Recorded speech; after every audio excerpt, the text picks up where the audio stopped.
There is a unique risk and heroism in exploration, the human need to discover the unknown, and that risk is particularly grave in extreme environments like the Earth's polar regions, illustrated by the 1845 Franklin expedition, where 129 officers and men of a British polar expedition went missing. Not a one of them ever returned home. In 1881, the United States joined an extraordinary international effort to study the Earth's polar regions, and the American expedition would end in a dramatic fight for survival. The 1881 Lady Franklin Bay expedition deserves to be remembered. Karl Weyprecht was an officer in the Austro-Hungarian Navy, having participated in the Austro-Sardinian War. Between 1872 and 1874, he helped to lead an Austro-Hungarian expedition to the Arctic that discovered the far northern archipelago of Franz Josef Land.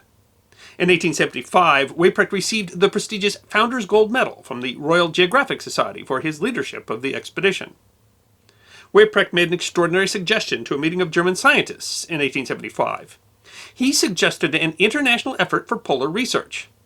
The Encyclopedia Arctica explains, most of the early polar expeditions in the Arctic were motivated by the keen desire to discover a northern sea route from the Atlantic to the Pacific, in order especially to establish connection with the Spice Islands of the Orient. That is, the expeditions hoped to find a northern sea route over the pole to the Far East. In the 19th century, Arctic exploration had largely turned into an international competition to be the first nation to reach the pole. Only in the latter part of the century did there evolve a desire to scientifically study the polar regions. Weyprecht suggested an international effort to set up a series of scientific stations, ideally in both the Arctic and Antarctic, using similar methods of measurement. By coordinating a series of measurements, including meteorological, astronomical, and Earth magnetic data across multiple locations, a broader interpretation of the data would be possible. Weyprecht's suggestion would become the extraordinary international effort called the International Polar Year, which took 7 years to organize. The first International Polar Year crossed over the winter of 1882 to 1883. Sadly, Weyprecht did not live long enough to realize his dream. He died of tuberculosis in 1881. The first International Polar Year was a massive endeavor. It included establishing and manning 12 stations in the Arctic, 2 in the sub-Antarctic, and 6 on the east coast of Labrador, as well as working with some 40 meteorological observatories around the world. The program would mean sustaining a population of nearly 700 in some of the most extreme conditions on Earth. The effort officially included 12 nations, and for one of those, it was what has been described as the first direct participation in an international program. The upstart and still largely isolationist United States would participate, establishing bases in both Point Barrow, Alaska, and on or near the shore of Lady Franklin Bay, north of Greenland, in the Canadian Arctic. The effort had, at best, lukewarm support within the administration of James Garfield, and especially with Garfield's Secretary of War, Robert Todd Lincoln, son of the former president, who the expedition commander would later write showed avowed hostility to the program. While Congress funded the establishment of the stations in March of 1881, the effort was what the Naval History magazine of the U.S. Naval Institute described as an exercise in austerity. The Sundry Civil Bill of March 3, 1881, appropriated a sum of just $25,000 for the station at Lady Franklin Bay. While Arctic exploration had generally been under the auspices of the Navy, the Lady Franklin Bay expedition would be conducted by the U.S. Army Signal Corps, which had general responsibility for meteorological study in the United States and, at the time, managed the Weather Service. In 1880, Civil War hero William Babcock Hazen had been appointed the Army's chief signal officer and had refocused the Signal Corps on basic research. He and the Corps had been among the most enthusiastic supporters of U.S. participation in the International Polar Year effort. Among the obstacles of a skeptical government, the expedition had to survive an embezzlement scandal by the Corps' chief disbursement officer, Arctic explorer Henry Howgate, who had been among the most vocal supporters of the expedition. Hazen chose 37-year-old Lieutenant Adolphus Greeley of the 5th U.S. Cavalry to lead the mission. Greeley was a career Army officer who had risen from the rank of private to brevet major during the Civil War. The entire expedition would eventually include 25 men.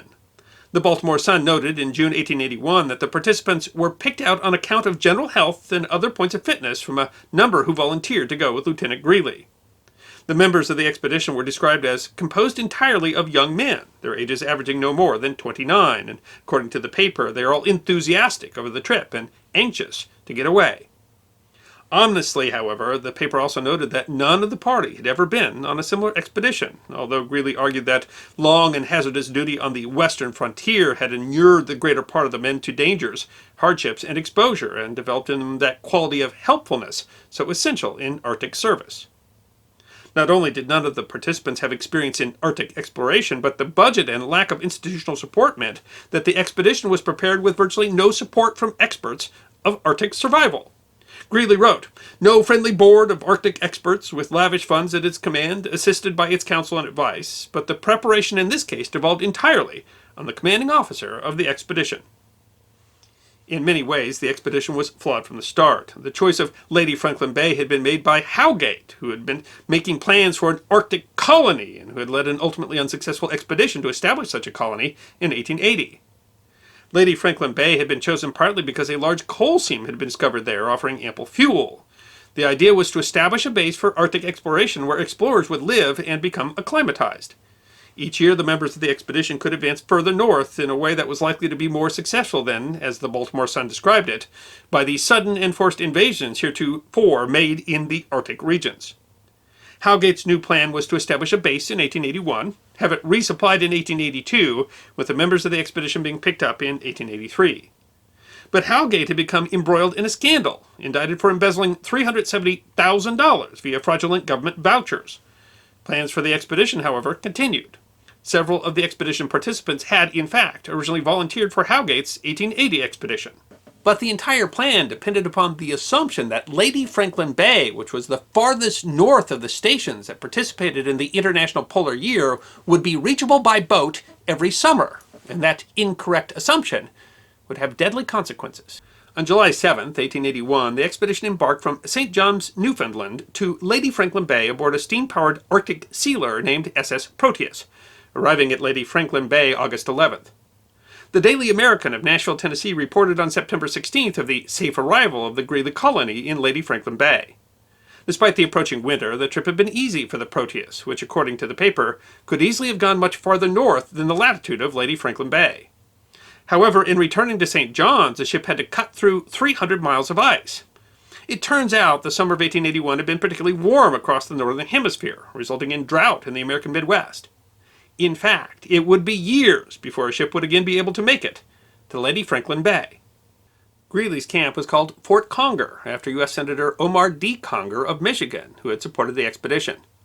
Naval History magazine described the fort as a prefabricated, single-story, three-room hut, as austere as a prison barracks. A biography of Greeley would later describe the building as a three-room building, 59 feet long, 16 feet wide, and 9.8 feet high. Lean-tos on either side of the building housed supplies. The double-wall construction of the main building consisted of long wooden boards, covered with tar paper. The famed Arctic explorer, Commander William Perry, would later call the building grotesque in its utter unfitness and unsuitableness for polar winter quarters. Greeley's party was joined there by two Eskimo hunters and a contract surgeon, Dr. Octave Pavey. Just a month after their arrival, President Garfield died on September 19th, the result of an assassin's bullet from the previous July. But cut off from the world and communications, the men of the expedition didn't know his fate. Despite the quarters, the expedition was well supplied, and members managed the difficult task of collecting an enormous amount of data on tidal patterns, weather, and polar magnetism, which required, according to Naval History magazine, 526 separate, round-the-clock observations. There was a surprising development, however, as the expedition's second-in-command, Lieutenant Frederick Kislingbury, dissatisfied with the expeditionary regulations, requested that he be relieved from duty with the expedition.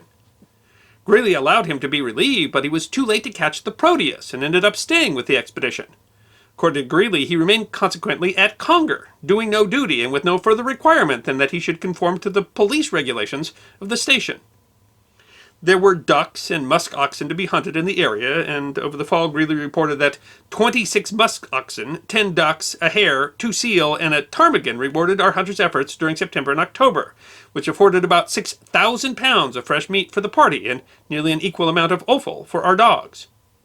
The hunting and supplies left in the summer was enough to provide not just sufficient food for the men, but enough for a sumptuous Christmas celebration feast consisting of mock turtle soup, salmon, fricasseed guillemot, spiced musk ox tongue, crab salad, roast beef, eider ducks, tenderloin of musk ox, potatoes, asparagus, green corn, green peas, coconut pie, jelly cake, plum pudding with wine sauce, several kinds of ice cream, grapes, cherries, pineapples, dates, figs, nuts, candies, coffees, and chocolate.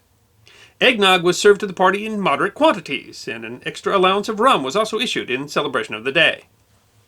In addition to their daily scientific readings, the party also engaged in exploration, and on one sledging expedition, Lieutenant James Lockwood and Sergeant David Barnard reached what was, at that point, the farthest north an exploration party had ever reached. The winter passed, and the men kept themselves entertained with public performances, checkers contests, and lengthy discussions over the relative merits of the cavalry and infantry arms of service. As spring and summer came, the men of the expedition busied themselves with further exploration of the area and hunted as best they could, although Greeley noted that the scarcity of large game and the shyness of the birds made it profitable only as exercise and employment. But by far the biggest issue the summer of 1882 was that the steamer that was supposed to bring them supplies for the coming year did not arrive. In fact, the resupply ship, a steamer named SS Neptune, was prevented by ice and weather from getting within 150 miles of Camp Conger. According to plan, if the ship was unable to reach the fort, it was to offload supplies in a cache as far north as possible, but instead the steamer only offloaded a small amount of supplies and carried the rest back to St. John's. The Army, for its part, merely assumed the expedition had enough supplies for a second winter, but the failure of the resupply ship offered problems for both provisions and morale. As Greeley put it, "It is obvious that our second winter could hardly pass as pleasantly as the first." While the members of the expedition were still in exceptionally good health, Greeley had to face a contingency. If the supply ship failed to show up again in the summer of 1883, then his orders were to take his group overland to the south, where caches of stores were supposed to have been left for them. According to plan, if the relief ship was unable to reach Lady Franklin Bay the summer of 1883, it was to leave a supply cache and support party prepared to stay the winter at Littleton Island, thus being able to assist the expedition in an overland journey south if necessary. The relief force, again aboard SS Proteus, sailed on June 29th. This time they were accompanied part of the way by a naval vessel, USS Yantic. Not only was the relief group unable to reach Greeley and his men, but disaster befell them. The Proteus became trapped in pack ice, and on July 23rd its hull was crushed, and she sank. Only daring action by Navy Lieutenant John Caldwell, who crossed over 900 miles of ocean in an open boat to find the Yantic, managed to rescue Proteus's marooned crew. The expedition's supplies and mail sank with the boat, and by then there had been no outside contact with the Lady Franklin Bay expedition for nearly 2 years. On August 9th, Greeley and his team, still in good health and hauling their copious scientific records and instruments, began their trek south as planned, hoping to reach supply caches that were supposed to have been left for them. The group traveled as far as possible in their small steam launches, but eventually had to abandon them as the ice became impassable by boat. They reached a small island called Cape Sabine. According to the plan, there should have been significant supplies laid in for them there, and the relief group that was supposed to have been left on Littleton Island should have been able to observe them and bring supplies. In fact, all that had been left on the island was a small cache. With morale sinking, low on supplies, and only an insufficient makeshift shelter with a whaleboat for a roof, the men of the expedition would have to survive yet another Arctic winter. Greeley grimly calculated that even with careful rationing, their food could only last until March, well before they could hope for rescue. What followed Greeley described as intense cold and bitter frost, disaster and slow starvation, insanity and death. Lieutenant Lockwood's diary read on October 21st, "We are now in our hut, but it is not yet finished, and it is cold and uncomfortable. Our constant talk is about something to eat and the different dishes we have enjoyed, or hope to enjoy on getting back to civilization. We are all hungry, all the time." What supplies they did have were rotting, and the men were eating moldy biscuits intended for the dogs. The men started to succumb to frostbite and scurvy.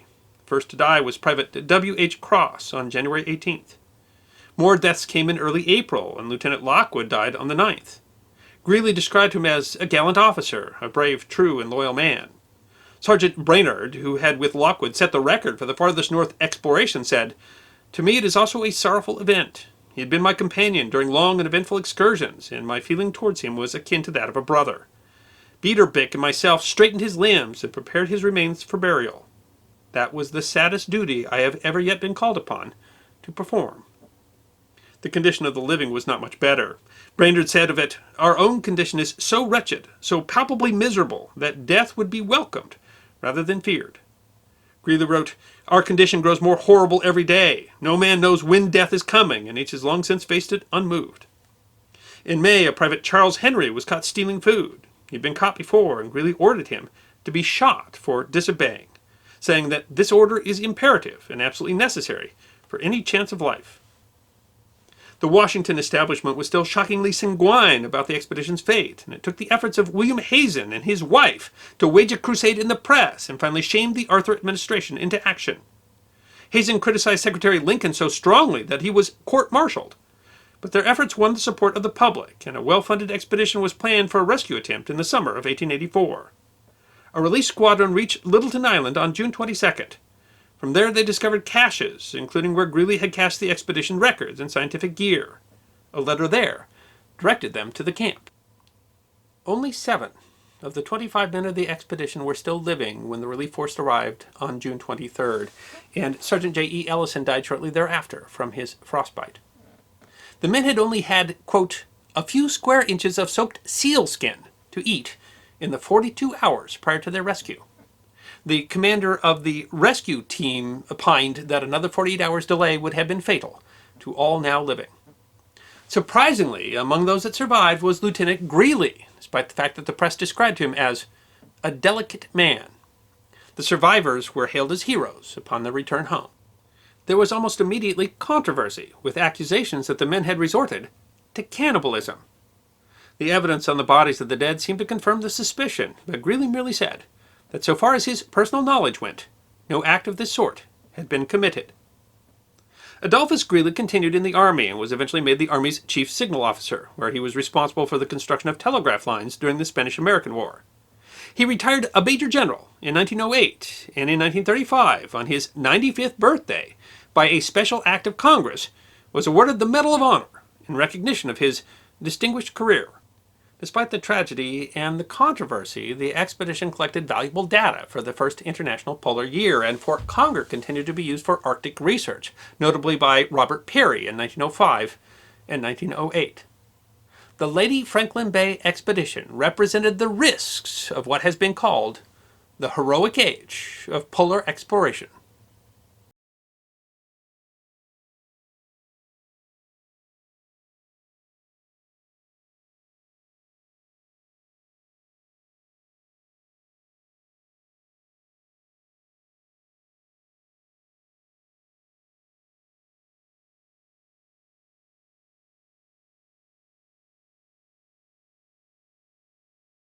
I hope you enjoyed this episode of The History Guy, short snippets of forgotten history between 10 and 15 minutes long. And if you did enjoy, please go ahead and click that thumbs up button.